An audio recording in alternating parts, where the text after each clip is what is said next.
Okay, good evening, everyone. This is Harlem Network News, and I am Terri Wisdom. And as many of you know, Harlem Network News is a new media platform, and we started at the onset of COVID, and we are still here. We consider ourselves to be an essential service. We make sure that Harlem and the Harlems of the world are informed. Knowledge is power, and by having that information, folks are really moved to action and to just uplift the community. We are on Facebook, Instagram, YouTube, Twitter, and soon to be on public access television so that we can really reach more people. I'm going to just start this program by really just paying homage to all of our ancestors who have passed on. We lost many during COVID, and much has happened just in terms of gun violence. I actually celebrated the birthday of my son on January 6th, King's Day, and he was lost to gun violence on November 5th, 2021. He was 44 years old. So we celebrated his life. I'm also a member of Harlem Mothers and Fathers Saved with Sister Adams, who's doing incredible work. And she started that organization because she lost two sons to gun violence. So we have a lot to work on in our community. But today we are honored to have the Grandassa Models, who are just the epitome of many, many things that uplift our community in terms of culture, consciousness. And without further ado, I'm going to introduce the Grandassa Models. And we also have the daughter of a Grandassa Model, and I'll say a daughter of this movement, this great movement as well. But I'm going to start with Sister Kwame Brathwaite. And if you would just share who you are, whose you are, how you became a Grandassa Model. And of course, before I even go to that, there's an incredible exhibit called Black is Beautiful at the New York Historical Society. It will be closing on January 15th. It's been up, I believe, since July. So August. Okay, been up since August. So you have to make sure that you get there. It's a must. I believe it's going to another city, but right now in New York City, you got to get there. So Sister Kwame, would you just share a little bit about who you are, whose you are, what the Grandassa Models are, and then we're going to go to, we have other Grandassa Models here with us, Sister Barbara Solomon, Sister Ajubu Bartley, and we have Queen Enzinga, who is the daughter of a Grandassa Model in the movement. So, Sister Kwame, thank you. Thank you. First of all, my sincere condolences in the loss. Gun violence really impacts the community.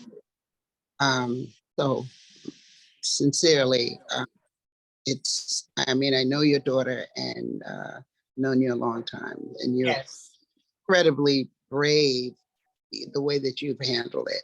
So I have to commend you on that. I met Kwame and well, I'm Kwame Brathwaite. My husband's Kwame Brathwaite, photographer, and I'm sister-in-law to Yolande Brathwaite, the activist who's passed away. I met the two of them. They were always together. Everybody thought they were twins and would always confuse them. But I met them I was shopping on 125th Street when I was like 19 years old. And they asked me to come to AJazz and told me a little bit about what they were doing. I, however, because they were grown men, had just gotten out of high school, thought it was something fishy. And so about a month after I got Kwame's card, I went up to the studio.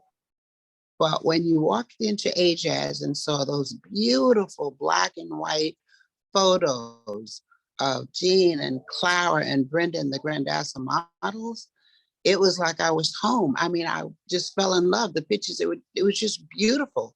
Never saw Black women photographed with natural hair before. And, became a part of the group. We married, we have 2 children. But my first apartment, our first apartment, the walls were lined with the very same pictures that were lining the wall of the studio. So anyone who came to my house got to see all the Grandassa models because I loved, and I think I did my hair, did a photo shoot I had pressed there, but I immediately changed and became natural. It was just an amazing experience. So we've been married 50 plus years. I won't say the number. And Congratulations. For me, I was asked a question recently, did I think that we'd have this impact? So because I was around them and around what they were doing, I really thought we had this great impact and that everybody worldwide knew about us.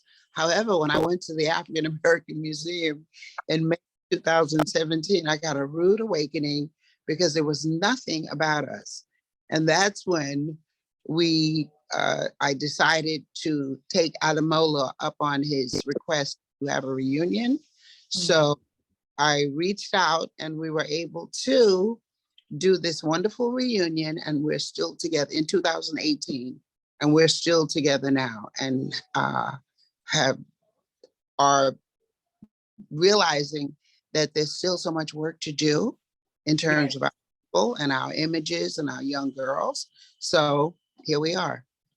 Okay. Well, thank you for that. And we're talking, this is Harlem Network News for those of you who are just joining us. And we are talking about the Grandassa Models. And Sister Sokolo explained how she became a Grandassa model. But we're going to dig a little bit deeper. And I'm going to go to Sister Barbara, who is a Grandassa model. Can you tell us what is a Grandassa model and how did you all evolve to become the Grandassa models, and also the significance and also the time frame that this happened? Because we want to make sure that everyone with Harlem Network News and our intergenerational audience has a full understanding. So introduce yourself, Sister Barbara, who you are and whose you are, and just what a Grandassa model is. I'm Barbara Solomon. Ajua is my African name.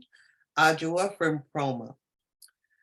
I began the Grandassa, well, first of all, Grandassa goes back to the word Grandassa Land that Carlos Cooks introduced back in 1959. I believe it might have been a year before that when he had a convention. And in the convention, 2 important points were made: that they did not want to be called the word colored or use the word colored to describe Black people, because before that, Black people were referred to as you were a colored person, which doesn't really describe a color, it just says you were colored, some kind of color. And he said, if you're going to use the word referring to our skin color, it should be Black. And then he said, and if you're going to use the word of our nationhood, it would not be Negro, because there's no Negro land. There is Africa, and we came out of Africa, so we would be African Americans. And very few of us can locate the country that we were taken from. We use Africa as a general term to say that we were pulled from that place and brought here. So we were to be known as African Americans, and the color, if you using a color, it would be Black. So there would be no more Negro use. And you hardly hear the term Negro used unless it's in a sarcastic statement. When someone say Negro, you need to do such and such and so and so.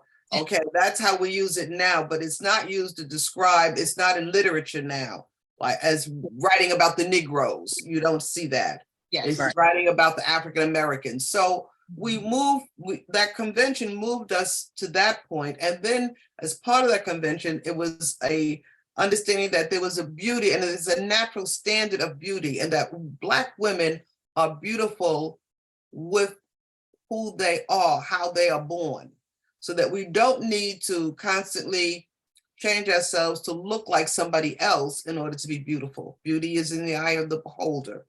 And we weren't holding ourselves as beautiful back then in the 50s and the 40s and 30s and on back.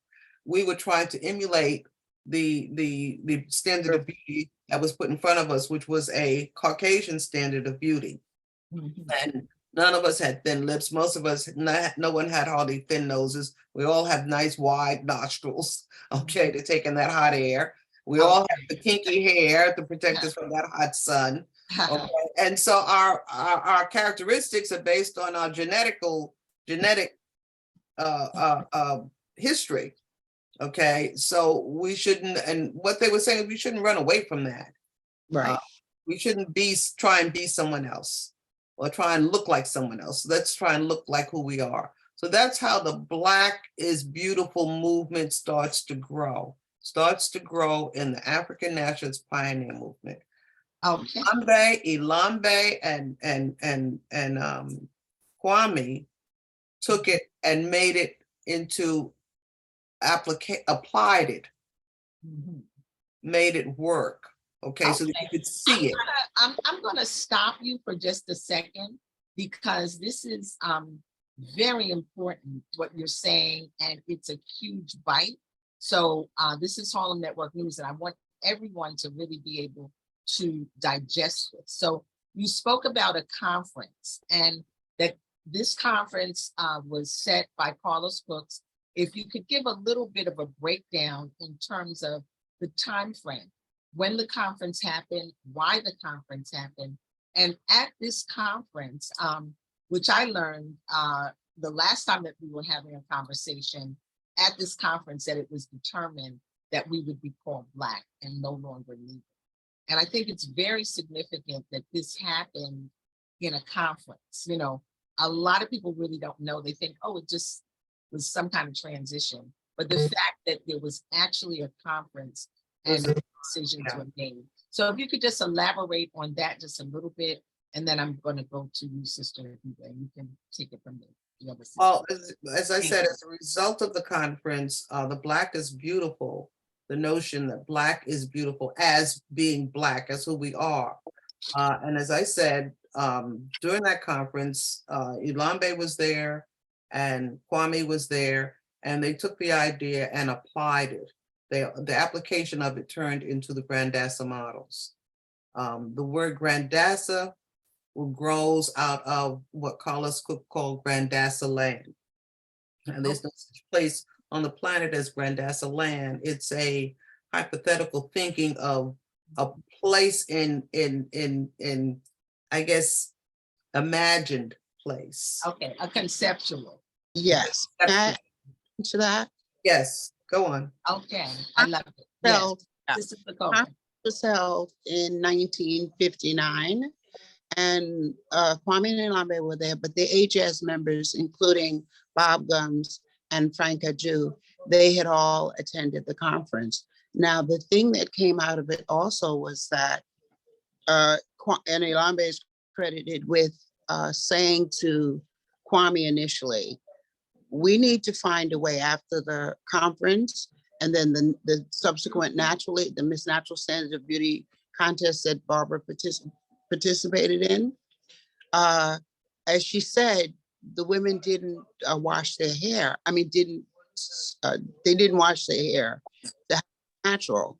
But the years after that, like in 59, I think you were in 59, in 1960, when the woman came to pick up her winnings, her hair was already straightened because she had to go to work.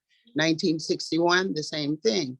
So Ilambe said, you know what, we have to find a way to get the women to see just how beautiful they are and get them to keep their hair natural. So they called Bob, because they were living in the Bronx at the time. And so they called Bob and he agreed. So then they recruited that same year after the 1961 Miss Natural Standard of Beauty on Garvey Day, August 17th. They And recruited. speaking of Marcus Messiah Garvey, for those of you who are just joining, there's so many names and so many of our heroes and sheroes, and it's important. So thank you, Sister. Marcus Garvey annual Miss Natural Standard of Beauty in 1961. Once they agreed that they should recruit some young women who are bold enough to keep their hair natural, they recruited the original 8, including Black Rose, who did your first haircut. Yes. Clara Bugs, and 5 other young ladies. And then Bob was part of AJAZ. So when he told his sister about the show that they were doing in the spring of 1962, actually January 1962, she came to the show, Jean Gums, and for the show. So she's number 9. We don't know who's number 1 through 8 because they were recruited together. But we know Jean was the 9th one because one show, she immediately joined. So the fall show of 1962, Jean was a member of the Grandassa Models. Okay. Well, thank you for sharing that. And this is Harlem Network News. I'm Terri Wisdom, and I'm going to be sure, because Harlem Network News also does a newsletter. So I'm going to make sure that we write an article and really chronicleize this and have some photos of then and now, you know, so folks can really get the full understanding. So you know that people set this up.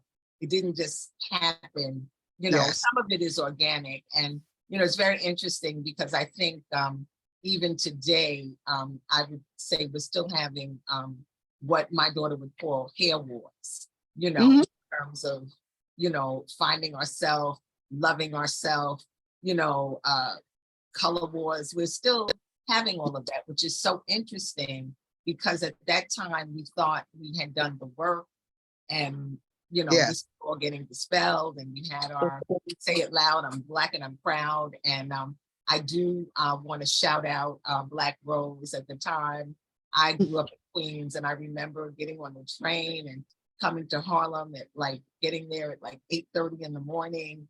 And Black Rose gave me my first afro. And, you know, it was more than that because it was like a ritual. You know, she was talking to you and she wrote a poem for each person. And she was like, we're going to cut this out of your hair. I mean, it was really a full experience. And I don't think I left there till 10 o'clock at night. And I had to get back on the train and go to Queens. And, you know, I think I was 15 or 16 and whatever the party was, I missed it by the time I got there, but I didn't care because I had this beautiful afro and I had been, I had a consecration. So it was just a beautiful experience. And I have had the honor and pleasure to know Black Rose throughout the time, and our birthdays are very close together. So I believe that in some ways we can be experienced. So Sister Ajuba Bartley, would you share your experience and your involvement and enhance a little bit on the things that have been said so far? Well, as a child, my parents would go to the Naturally dances every year. My father met Alambe at Miles Davis's house, and he said he came home and he said he's doing something because they were pretty much Afrocentric somewhat. And when we went to the dances, it was just wonderful. African dancers and drummers and jazz singers, which they were into also. But one of the things I'm recollecting that connected, my sister was involved with organizations, and what they would do is they would invite the African diplomats, and they would show African dancers and drummers so that they could know that they didn't just have to rely on Europeans for their entertainment and bring their woman, the other European woman to them. And so this just fit in. And so I had a wonderful time at the dances. I learned a lot. I met so many people who were doing things. Like I met Betty Shabazz at one of the dances. She was pregnant with her twins at that time. I met Ozzie Davis and I would see Sun Ra, like I said, Max Roach. My mother was a singer, and Joe Grenage, and she sang there. And there were just, Secolo and Barbara, how wonderful it was. And I would see Queen Enzinga's mother, Jean, model, which was a very beautiful woman. And also, I just would remember every year Frank Adu would do a depiction of, he would do the July 4th, Frederick Douglass's poem. Okay. Oh, It was wow. just always something wonderful, and it helped to mold me. It helped to mold me with confidence in my environments in private school, and I just knew that I had to do something because I had been exposed to this greatness, and it was embedded in me. And would you share, because this is living history, would you share who your parents were and a little bit about this annual dance? Where did it happen? My mother is Joe Grenage, and my father was John Grenage. He passed about 4 years ago, and they were married for 73 years. Wow. And they just taught us who we were, and to love ourselves. You couldn't. One thing that I just remember coming up, I had a cousin come over, and we had a guest. And my father, I was so happy. He said, "We don't make fun of our people. We don't make fun of other Black people because they've been dehumanized enough.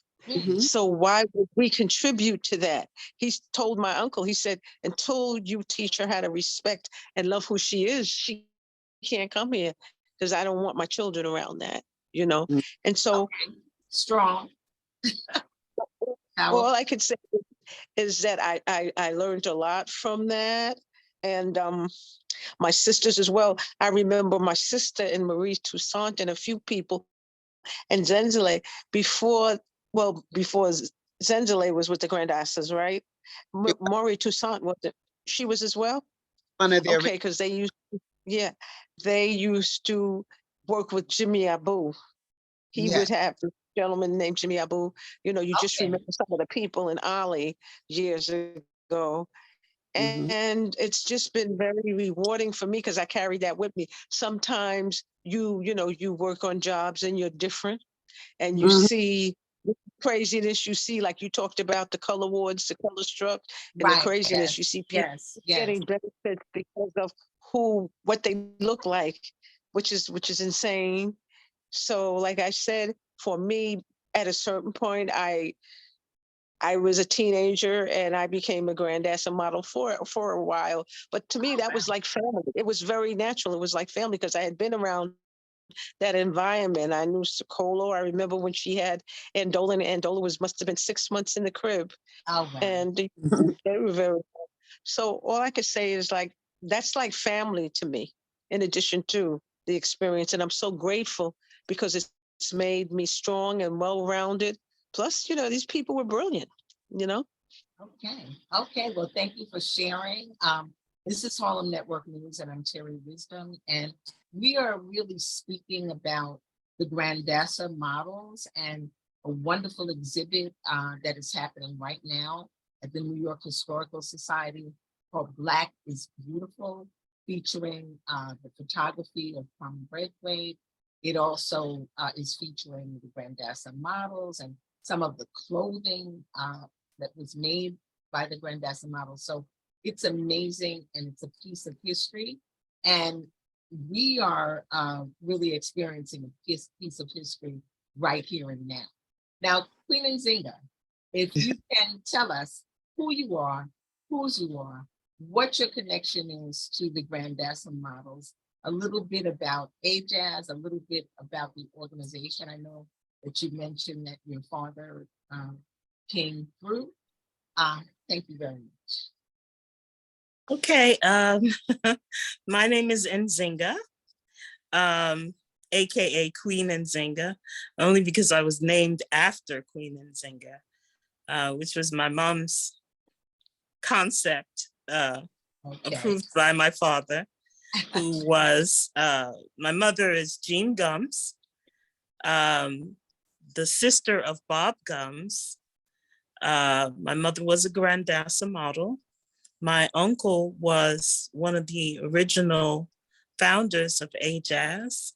My father was the chief officer for the AMPM, which is the African Nationalist Pioneer Movement. And they were all Garveyites.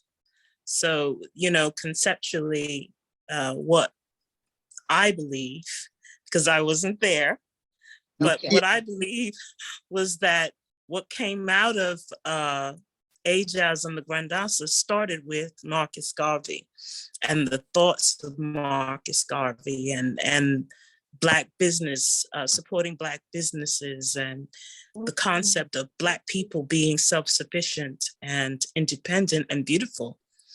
And I grew up around all of these beautiful people. You know, I call them my uncles and my aunts, which they were. They're my godparents. And, you know, and then I started doing my own work, which was outside of what the Grandassas was doing.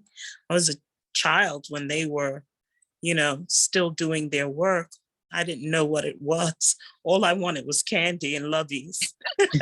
You were there, but I'm gonna just stop you for a moment, because you did talk about the African Nationalist Pioneer Movement, and your father was a part of that. If you would share who your father was, it's really, really important, because we've got to tell our own stories. And then you'll circle back and tell us what AJAS stands for. So. Yes. My father was Charles Morkio G. Isaac Peaker. He was the second in command next to the founder, which was Sir Carlos Cooks. Mm-hmm. And they were, like I said, they were Garveyites, and they were really carrying the mantle of what Sir Marcus Garvey did for our people. As you know, some young people don't know this, but he was excommunicated from the United States because his movement was so powerful and so pervasive, and having people, you know, just become conscious. It was a movement at the time, and even Malcolm X's father was part of Marcus Garvey's movement. So the influence was great. The arm of it was great. So my father was influenced by it, as well as my mom and the family. And, you know, there you have it. The outshoot, the outcome, or the continuation of what he was doing, what he has started here in the United States. It's amazing, and there's so much, even in terms of this is Harlem Network News, and I'm Terri Wisdom, and we're honored to be here with the Grandassa Models and with a daughter of the Grandassa Models and the movement. Very powerful referencing to the Honorable Marcus Messiah Garvey, and we were talking about when he was just excommunicated from his country.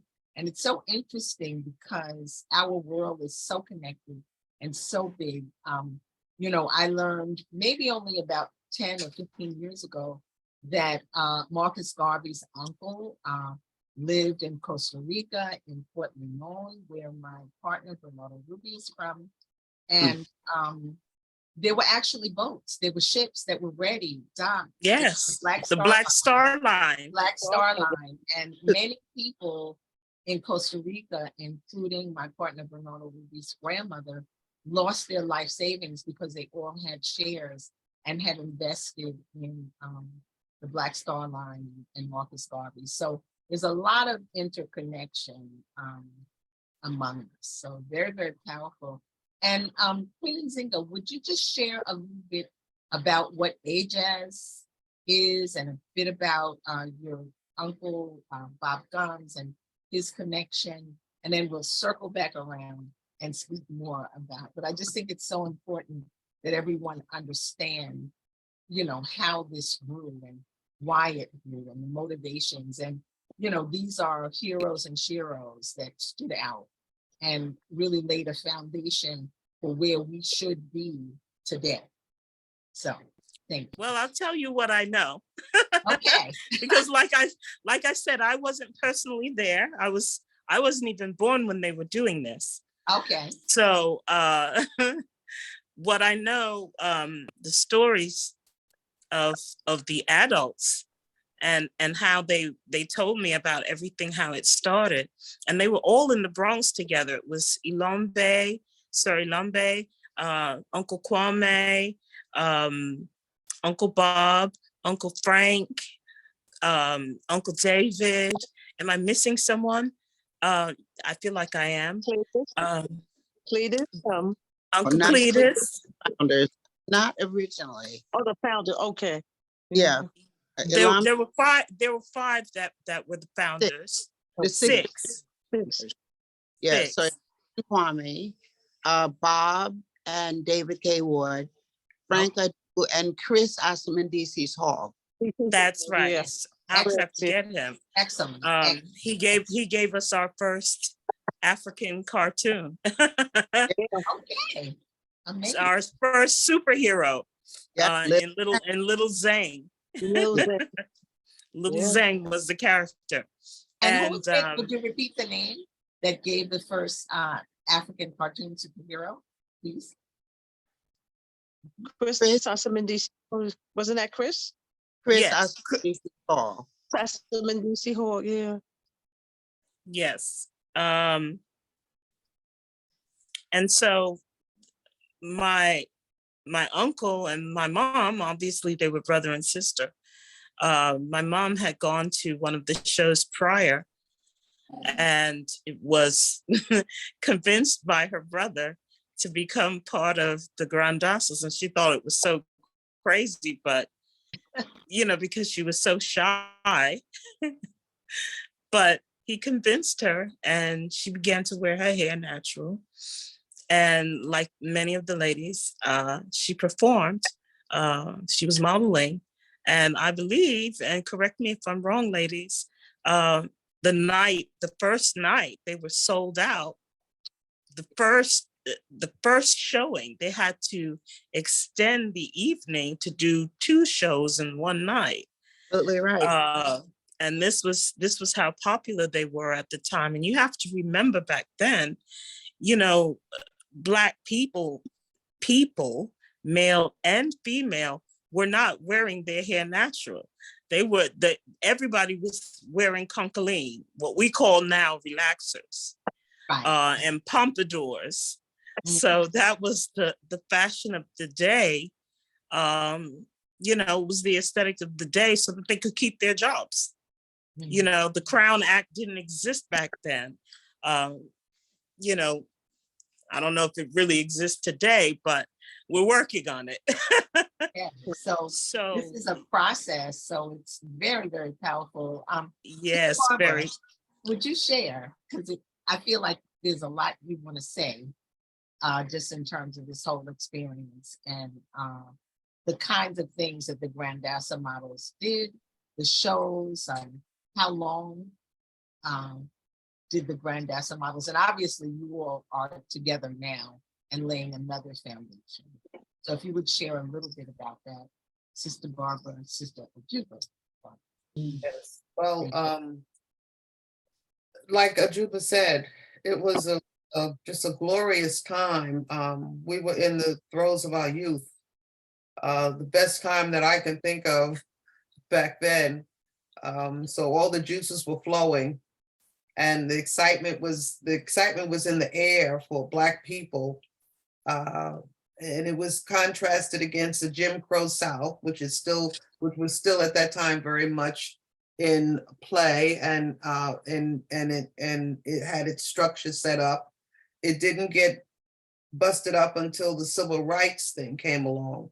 But this is sort of, you know, Emmett Till and the Black is Beautiful movement sort of set the stage for all of that stuff to happen. We started growing in a different direction as a people. And the Grandassa Models, the Miss Natural Standard of Beauty, the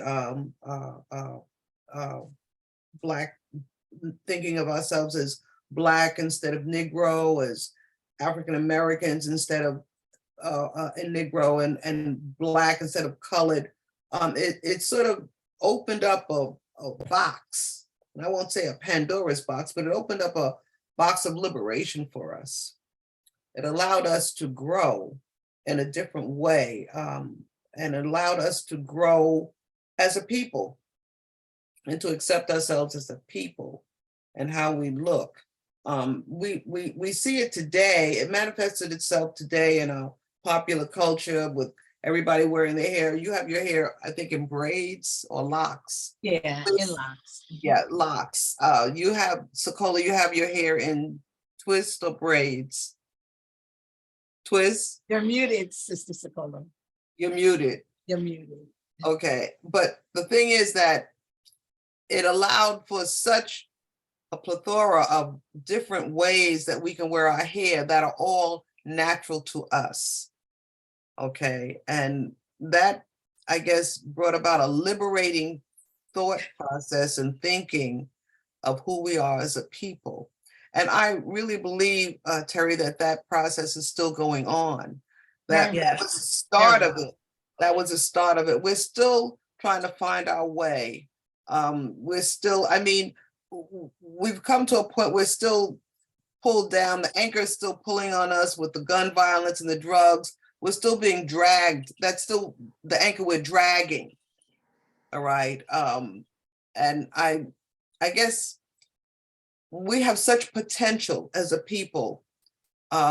When you see what we've done, and I mentioned this before, 150 years, I don't think it's been 150 years out of slavery, but we put 2 presidents in the White House. We've got a Supreme Court justice. We have all kinds of judicial people, lawyers and doctors. We're all over the place in different fields, but there's still a lot to be done. Our children are still not being properly educated.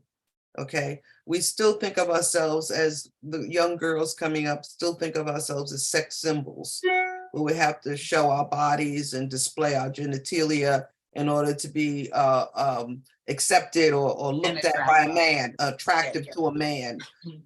That's going to come to an end, I really believe, because it's sort of getting worn out. There's so much genitalia you can show before you butt naked.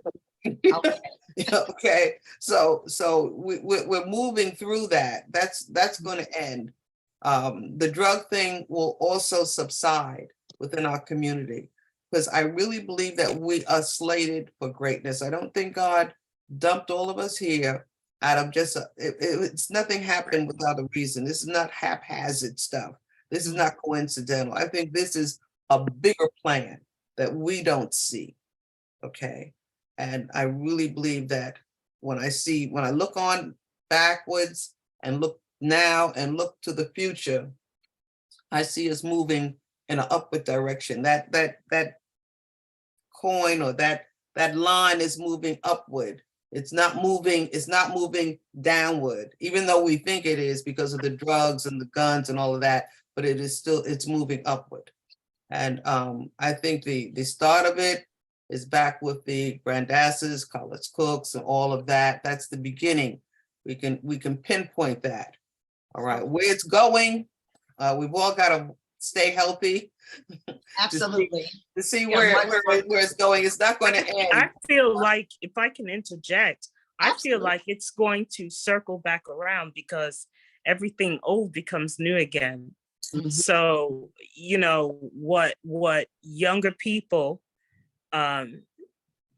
deem popular right now, the way that they're moving, the way that they're operating is pushing for the old to come back in, because the morals, the values, the standards are going to become different because you've worn it out.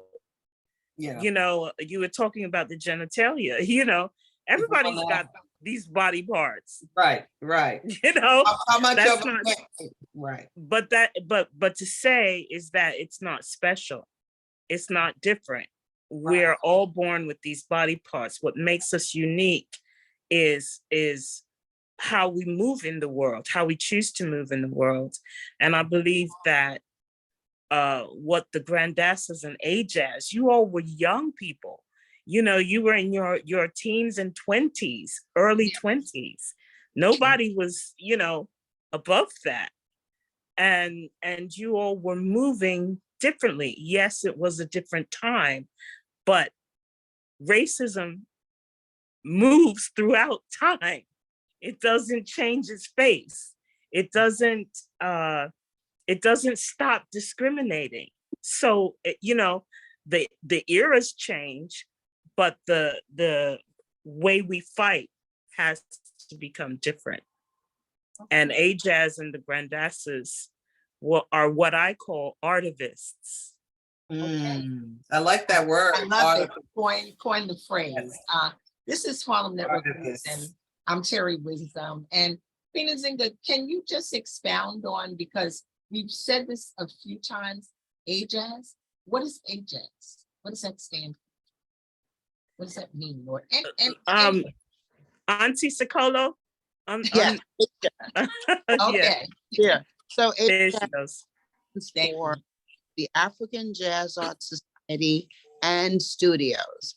So when Kwame and Ilambe and Bob all graduated high school around like 56, Losing my life. 1956, 1957, they formed this group because they thought they were really hip and they loved jazz, and they used to do these jazz concerts. So they had And to interject, jazz was like, for you kids, the hip hop of today. of today. Okay, So, break it down. yeah. So now at 751 Kelly Street, where Kwame and Ilambe live, in the basement is where Ajaz met for about 5 years. And then in 1961, when they were able to get a studio, they moved Ajaz to 125th Street. So initially it was AJAS, just African Jazz Art Society, but they got the studio, they added the extra S, and it became N Studios. So that's came about. Which is so cool, because back then, you know, what were they doing down there? Were they even allowed to be in that community? But they were. And they also were producing jazz concerts. That's amazing. So because today they would be considered to be like the Amigos. The young people will know what I'm talking about. They're like the Amigos. Okay, so you gotta tell the older people what the Amigos are. The Amigos are producers of today's music and performances, and you know, because it's the same thing, different name, different faces, but same principle.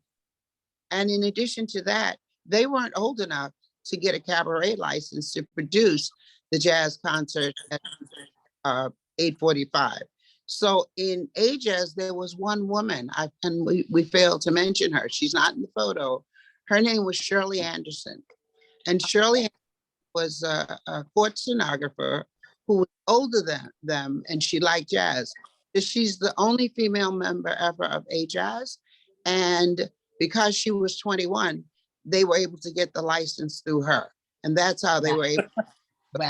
Wow. What stories? Well, I think one of the interesting things of the time, because when I believe it was Queen Enzinga was saying that it's so like phenomenal, because all of this movement was coming from young people who were just out of high school and all of that. And as we move down the chain a little bit further to the late 60s and the early 70s, when I was coming out of high school, I'm always telling the young people that a lot of the movement came from the young people. You know, people were wearing their afros, they were saying, stop the war in Vietnam. You know, it wasn't like older people were trying to tell us to do that. A lot of the movement was coming from the young people, and it was coming out of, as I believe Marcus Musayagari would say, it was coming out of the circumstances and the conditions, because people that were in high school were getting drafted. So it was directly impactful. And then obviously the foundation with the conferences and the change of going from, colored to Negro to now Black, had happened. So we were right there. And there were people, my partner, Bernardo Ruby, was just shared with me that he was a student of Charles Pico. And the circle just continues. Yeah. That was, he was a student, and Chris, and I don't want to ask Chris Paul. Aceman, Yes. Aceman DCs. Yeah, Yeah. SNBC worked with him on one of the first Black character dolls, the Huggy Bean doll, which I believe Bob Right. worked on that as well. So we must say, just let the circle be unbroken. So let us fast forward a bit to where we are today and to how and why the Black is Beautiful exhibit got to the New York Historical Society. I know there is a book that came out of Kwame's work, and there was a program, I believe I was there at the Schomburg for the book signing. So how did we get where we are right now to this New York Historical Society? Where is the exhibit going to go after this? And what are some of the plans that the Grandassa Models have to really help the change in our people? So So thank I'll do the exhibit, but maybe a Juba who didn't share that part of what she is doing is she's working on a research. But I'll just share about, and maybe Juba, you can share about the Grandassa Models and Adjua in terms of our moving forward, what we plan to do. The exhibit came about because our son Kwame Samori, we have huge storage where all of the years of work and all the photographs and negatives and films that his father had taken were really just sitting there. So he and his wife decided that he was going to archive his father's work and basically share it with the world. So he's collaborated with the gallery, Phillips Gallery in California, and then a connection with Aperture for the book. And so that's what they've basically been working on. And one of the things about Kwame's work, whether it was Grandassa Models or musicians or people or covering the political scenes, or when we would go to the UN invited by the various dignitaries and countries that we supported when they weren't free, who got their liberation as a result of them working with them and supporting the SWAPO and ANC. So the exhibit basically covers the period from 1956 to 1970 in terms of work. There's nothing that in terms of the current things that he was still.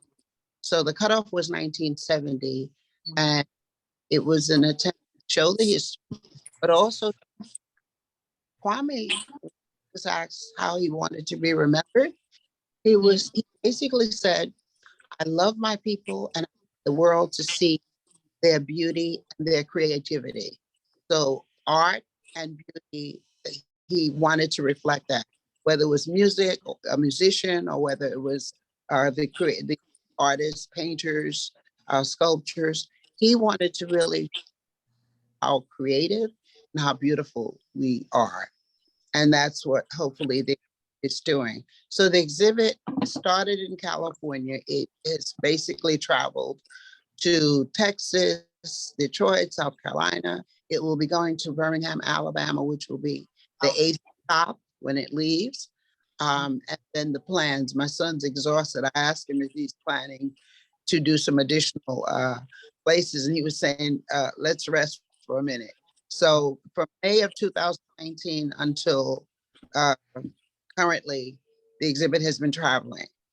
Wow, Mm-hmm. that's powerful. Yeah, Wow. Okay, that's amazing. But yeah. it's just I'm Terri Wisdom, and this is Harlem Network News. I'm here with the Grandassa Models, and I would say the Grandassa Models Plus, because it's a very circular story. Yes. We are talking about AJAZ. We are talking about the African National Pioneer Movement, and we're talking about where is Grandassa Models going. We're talking about the exhibit. The book, what is the title of the book that is of Kwame's work, and what time period does that cover? What else but Black is Beautiful, which is what we show. And part of why he's now being recognized so much as a great photographer is film, just like TV. It's not geared, the color, and Enzinga could speak to that in terms of her work as an artist. Yes. It's not geared to our skin tones.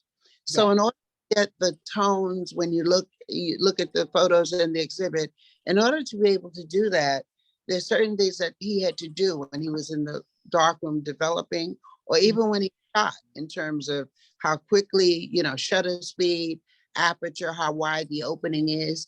Mm-hmm. So all of that he basically mastered, and his work reflects, you see the tones when you look at those pictures that are there, and they were taken 55, 60 years ago. Yes. Yeah. How vibrant they are. I shared pretty amazing. Not to interject, Sister Sola, but I think I shared with you, I took 2 of my grandchildren to the exhibit, and one is 11, he's 11, and his sister is 17. And the 11-year-old, when, he was looking around, and I think he's pretty prophetic, he said, well, how did they get all these good shots at that long time ago? They didn't have equipment. That long time ago. Yeah, so I just thought it was interesting that was a perception, and he's absolutely right. I know from being a filmmaker, and interestingly, one of my mentors, Madeline Anderson, who is in the African American Museum as a filmmaker, she worked with Bill Greaves and a lot of other people, and she was the first Black woman in the Film Editors Union, and she signed my application. But I always remember that when we would go on shoots, we would, we worked with children's television workshop, different things, but we would always use Fuji film. And the reason for using Fuji film was because that was coming from Japan, and it still wasn't exactly right, but it was more to our skin tones than the other film. So we shot Black people, we used Fuji film. So very interesting. And we still do it today. Okay. Okay. Yeah. So Sister Ajuba was going to talk a little bit about the research, the history, and certainly Queen Enzinga, we want to talk about what kinds of things you're doing now, because I think you were born into this, and it has something to do with what you're doing and why you're doing it. So let's hear about the research and your research. Yes, thank you. Ajuba? Oh, you were talking, okay, I thought she mentioned Queen Enzinga's name. I had a few things that were going through my mind. I'll say that right now, my husband and I are in the process of doing a research center, archiving our history from, oh my God, he has documents, slave documents, he has all kinds of documents, and we have a collection of artwork and sculpture, just that's one thing. But I couldn't help but think when Enzinga was talking about we used to call him Mr. Pika, your father. All right. And he would give long lectures. And then what impressed me at some of the dances was I'm just giving some of my. And he gave long lectures when I was growing up. Yeah. And what happened was they would wear their uniforms, their ANPM uniforms. Oh, wow. And I was so impressed seeing all these men, of color, and they would have these uniforms on. And didn't they wear a red fez? Was it a red fez that they wore? Yeah, the Okay. Tashakas would Yeah, wear and leopard you know, and fezzes. they would do their drills. They were levels. They were different levels. And Yeah. it was just wonderful.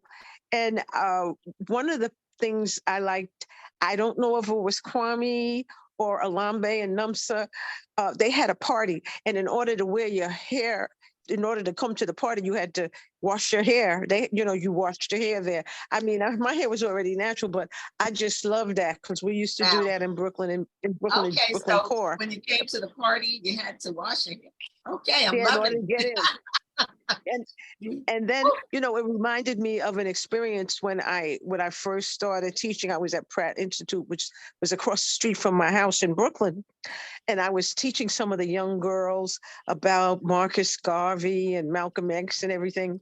So they called me into the office and they said, you teaching these young girls about that? So, they let me go. I mean, I eventually went back to another office, but, you just remember the good and the bad of it, because they weren't ready. Because and some of the girls' parents came in and said, we're not teaching them to be free. They said, we just want to get that little money every 2 weeks they're getting for being in the program. I was so hurt, but because I was raised differently. And they said, I'm not interested in no Marcus Garvey. But later on, I saw one of them and she said, you were right. I said, okay. So it's just something, the cycle that we go through. It's a journey and it's a cycle, and it is still a war. Yes. It's still a war.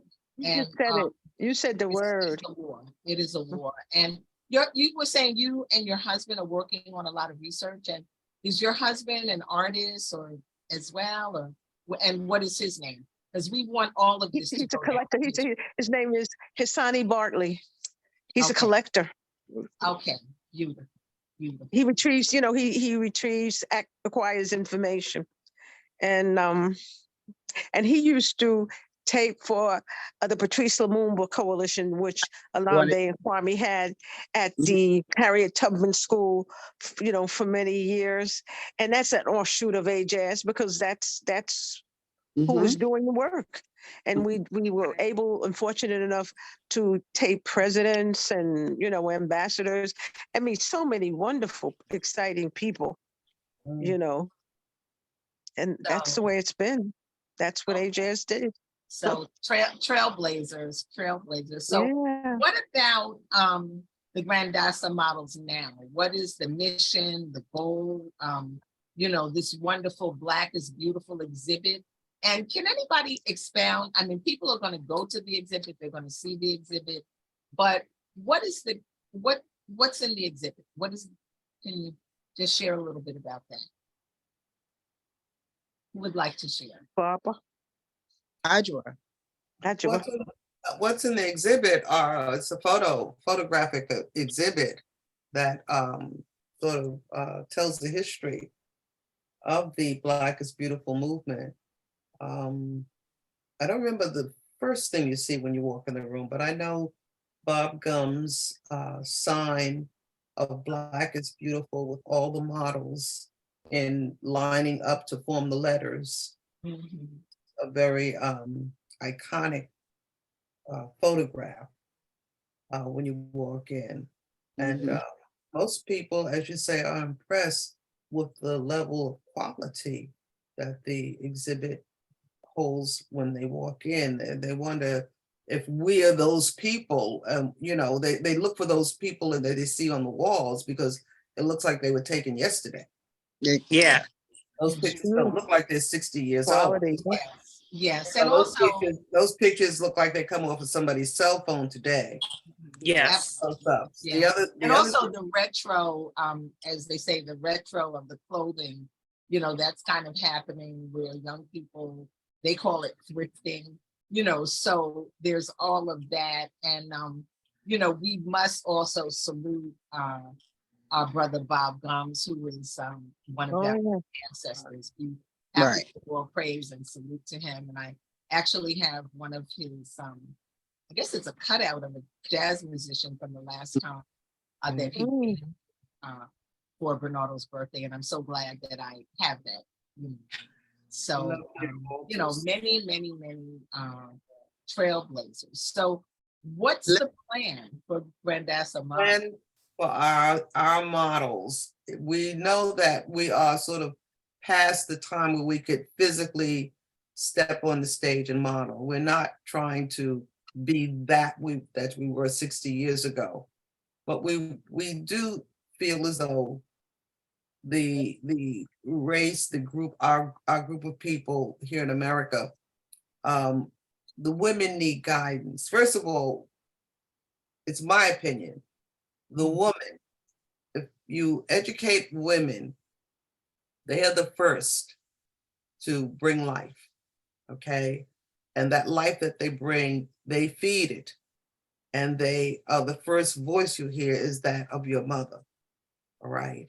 And your mother is with you even up to the time you get ready to go to school. So there's a very big impression that you make on human beings as a woman. And we feel as though women in today's world, and Black women in particular, have not taken their proper place spiritually as guidance to this process, that we're so busy trying, many of us are so busy trying to look sexy, you know, and this culture promotes that. This culture promotes glam in the bottle, and I'm not saying anything to what you do as an art form, but a lot of people think that, Well, it's true. the idea is to be glamorous. It's not about glamorous. It's a spirituality, a deep spirituality in the female. And that has to be because we bring the life.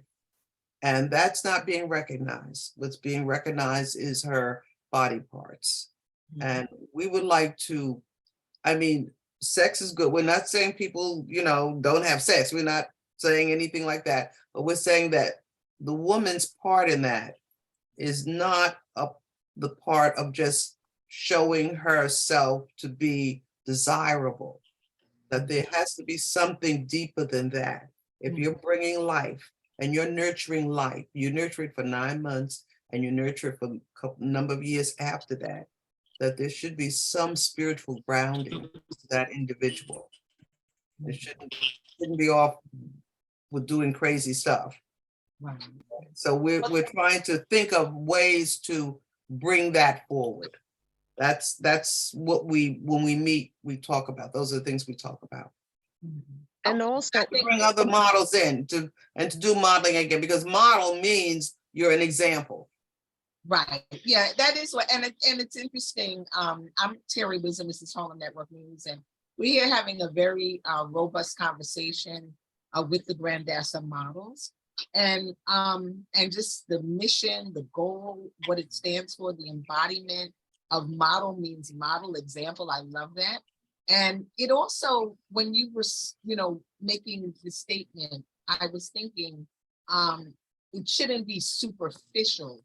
yes, Not superficial beauty, not because you have the eyelashes, not because you got the long nails, not because of, you know, hair, you know, and it's very concerning to me, having come through the late 60s, 70s.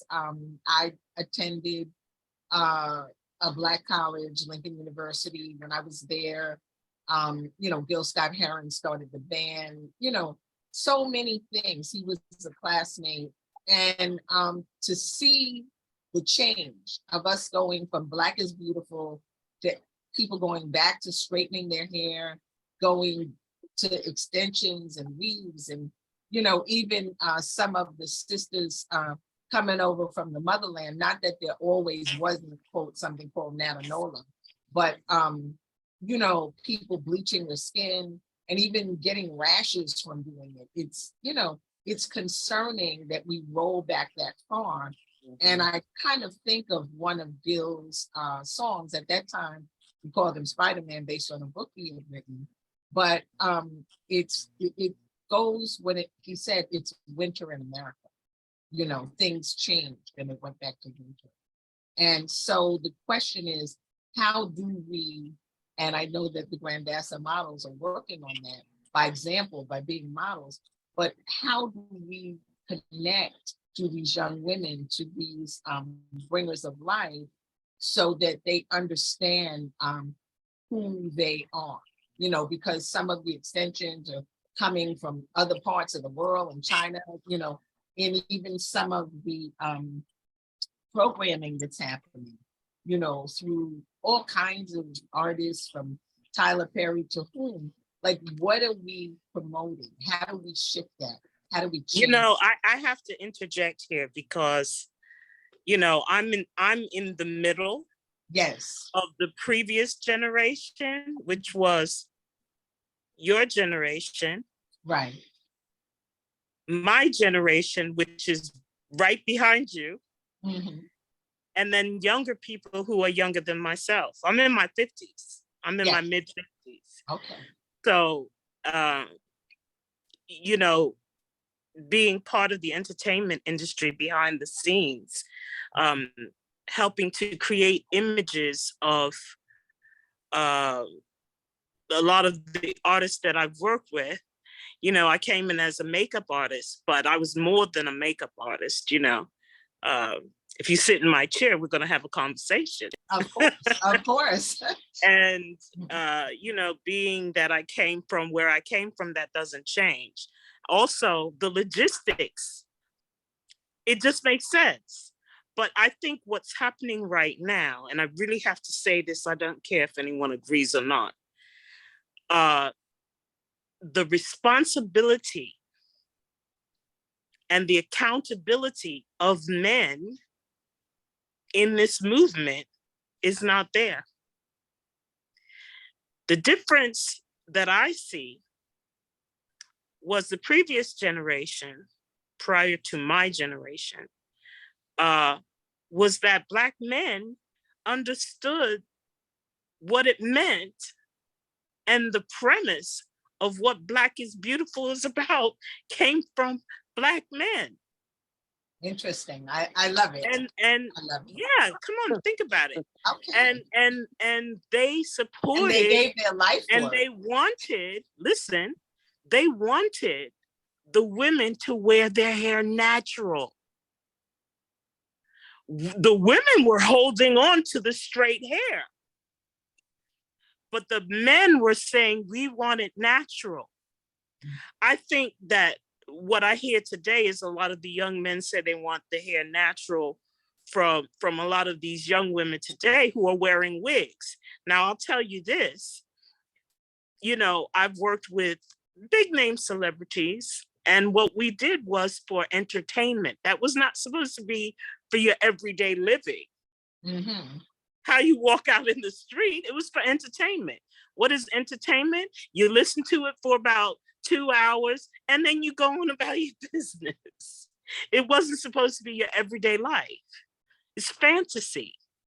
What you live is reality. Mm-hmm. And so what's happening today, I'm on low battery. Okay, we're wrapping up.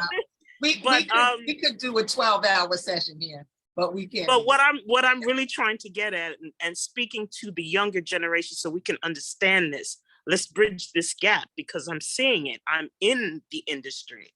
What's happening is a lot of the young women have interpreted what my generation of men started doing.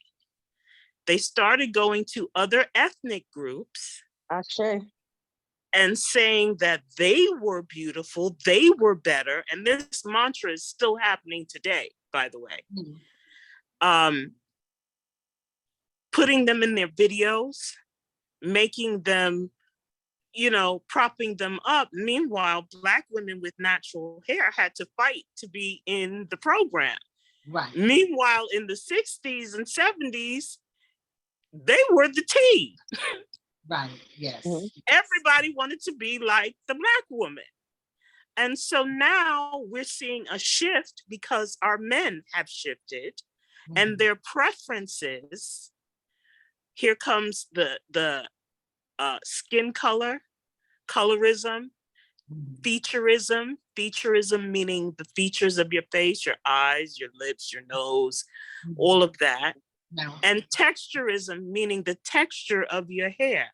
all of this is in proximity. Their preferences are in proximity to whiteness.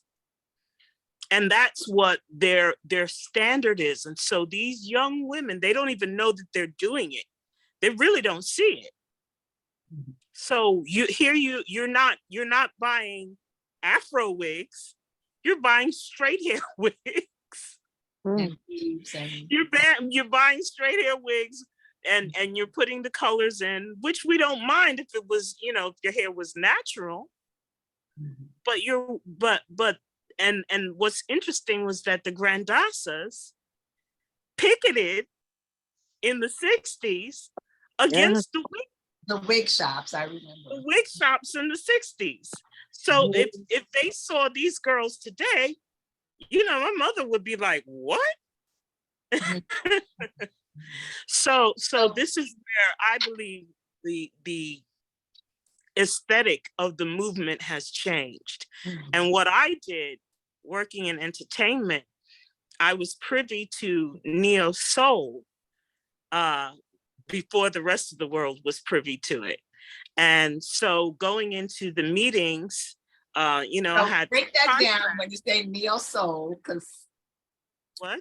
Said you were privy to neo soul. Well, I'm trying to explain it to you. Okay, thank you.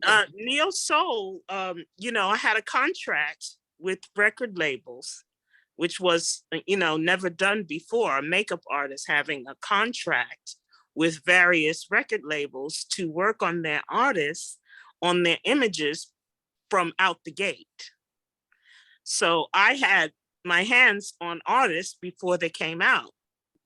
All you heard was the music. You never saw them. Wow. So they had to go through the process, and part of the process was the grooming. And neo soul was on the table, and when Erykah Badu came in, the record execs were like, okay, what's that on her head? Yeah, we can't do that. That's not going to sell. And I had to tell them, I said, this is part of the culture. Neo soul is rehashing soul music. Soul music back in the 60s, those people, men and women, were wearing their hair natural. There was a movement happening. It wasn't just the civil rights movement.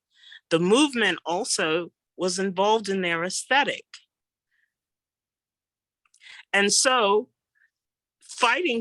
behind the scenes, fighting for our aesthetic with afros, natural hair, curly hair, gaylays, head wraps, all the things that we do, I had to fight for it and make them understand it and how it would assist in the number crunching that they were doing, because the aesthetic was part of what you're selling. We live in a video age now. Yes. Before, performers used to just go on stage. There was no video age. Right. Yes. But yes, when MTV and VH1 came in, Michael Jackson had to pay off MTV so that Black videos, his video was the only Black person playing, because they weren't having even him. But it was he and Prince that broke through the veil of MTV to show Black artists. Enzinga. So, very much the truth. Yeah. And Terri Wisdom, Harlem Network News. I'm here with the Grandassa Models, and we're dropping all kinds of knowledge. And I remember when everyone on MTV was white. And you're right about the Michael Jackson, the Prince, and all of us were watching something on UHF TV for Video Music Box, because that was the only place that you could see. And that was the only place that played hip hop. Yeah. Okay. So very, very interesting. Sister Sekola. Yes, ma'am. Yeah. Well, I actually have to leave. We all have to leave. Oh. There's so much to be said. I would just say one thing that's a thought, that media actually oftentimes can shape what people think and what people do. And that's why Harlem Network News and Grandassa Models and exhibits is so extremely important, because people are looking at images and modeling themselves after, and we want such a cycle, you know, where 20s and 30s, it was hair, colorism, this, that, and the other. Then we got to, you know, the late 50s and the 60s, and now it went a full circle back. But I think that the consciousness, the culture, the respect, who women are and what they do and what they create, and even what the men think is a critical process. So we'll have a brief closing statement. We'll let you, we're gonna do brief. We're gonna let you go first or last, Sister Sekola. You wanna go first? First, basically, I would just like to say that the exhibit, because I didn't really answer that, the exhibit consists of album covers. The Grandassa models were on several Blue Note album covers with their natural hair. It consists of the posters and the flyers that used to be collector's items, because graphically, Bob and all of the AJAS, Kwame, they were all a graduate of School of Visual Arts. So their flyers, if the other artists used to wait for their flyers so they could collect them. So we have flyers, we have the album covers, we have photos, and you can download Bloomberg Connects, which is an app that allows, instead of using headphones because of the whole COVID situation, you can actually download it. And when you're in the exhibit, there are 10 descriptions that are on that app. And there's also the music that's playing is the music that was being played during that time back in the 60s. Well, thank you for sharing that. And would you like to give a closing statement and thought, Sister Barbara's? Yes, I'd like to add on just a little tidbit to what Enzinga said. You didn't have to convince them to do the very sexy scenes. Nobody had to convince them to dress women up in very sexy outfits, but you had to convince them about the neo soul. Mm-hmm. Okay, so it's an education process. Mm-hmm. People will always resort to their lowest level. Mm-hmm. It's up to women who again do the nurturing on the planet. All women, not just Black women, all over the planet. This is what women do. We must lift up the standard. Yep, it was AJAS that did it first, and it was men involved at first. But now the pendulum has shifted, and it will be women, because we are the other half of the population of this planet. Mm-hmm. There's men and there's women. All right. So now the men had their say. It's time for the women to step up. All women. Okay. So that's what we're dealing with here. To step up and say, no, this is enough. We're going to do it this way, and you're going to accept this. We are not going to be your play toys. We're not going to be your icons of sex. Okay. If you want to figure out how to do it some other way, but you're not going to do it with women, because we are spiritual things, we are spiritual beings, and we bring forth life, and you must respect that. Okay, well said. Sister Ajuba Bartlett, yes. Closing statement. Yeah, well, I'm just very excited about the whole project. I have a few young people that I'd like to, in turn, bring aboard, you know, to become Grandassa models. They're excited about it. I have to call a few tomorrow because the exhibit is leaving, and some of them are working very hard and just growing and evolving, as well as sharing whatever we have as elders with them. So I'm just excited that we're at that point. Okay, excellent. And Queen Enzinga, a closing statement. You, daughter of Grandassa and the movement, closing. Well, I think, you know, I agree with the ladies. I affirm everything that they're saying. And in addition to that, working behind the scenes, being able to tell our stories as they are. I'd like to work on documentaries, TV series. You know, I work on one of the most popular TV series on the Stars Network, and have worked with them for several years. But I also want to tell, I'm sorry? I said, can you share which one it is, or? Well, it's the stars, the power universe is what they call it. So I work on power, raising Canaan, ghost. But I also want to tell our stories from a different perspective. The stories of the Grandassas, the story of my father, Charles Peaker, the AMPM. I want to tell the stories about Ajaz and the Grandassas. So I'm here hoping to really get the word out to younger people. And this is part of their history. Everything old becomes new again. Okay. So well said. This has been an amazing conversation. I was feeling a little low when we started, but I'm really uplifted. I'm inspired. I am hopeful. And this conversation is about what Harlem Network News is about, you know, assuring that people are informed and knowing that knowledge is power. So it's great that you're thinking about the documentaries, because we dropped a lot of things, and for people to really get it, it'll be on our YouTube channel, of course, it'll be on Facebook. It'll air tomorrow. I'll make sure that everybody gets the flyers at about 7:30.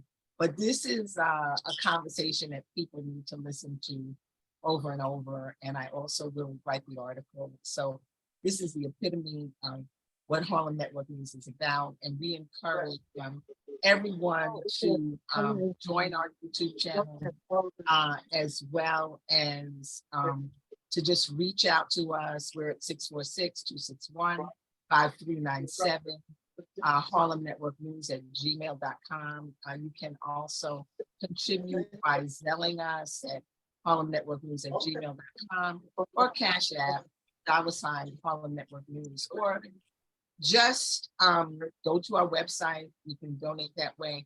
But if you have stories or information or talent, you know, come to us as well, because that's a What is the number again? What is the number again? 646 Mhm. 261 5. 261? Yes, 261 Uh-huh. 5397. And we'll be Okay. putting it up in the chat, and you know, when we promote, so everyone will know. But thank you so much, ladies. I'm feeling the love and I'm feeling the beauty. Yeah, and you also have my condolences about your son, losing your Oh, son. Yeah, thank you, thank you. And Yeah. you know, it's interesting because things happen, like I said, out of the circumstance. And I was always doing the work, but I have to do it more. And you know, you find out how many people are part of this club. Not a club anybody wants to be part of, but many of our people have experienced this. And you know, I kind of don't even say that he was killed and shot by a bullet, but it's really systemic racism as all of this goes on among one another. And also we want to make sure that people know that they can get the book. What is the title of the book, Sister Sokolo? And are they able to get the book, Kwame's book, at the Historical Society, or is there another? Yes, Black is Beautiful by Kwame. Okay, so we need to have many more conversations. Okay. Thank you. Right. All right. Okay. Good night, ladies. Good night, Okay, everyone. and I hear some mention about a children's book, so we'll have to look towards that as well. So thank you. And good night, everyone. Having us. Okay, Good night. right. Thank Good night, you. everyone. Okay, take care. And blessings. Good night. Stay strong and beautiful. Black is beautiful. And Terry. Okay. Bye-bye. Bye-bye.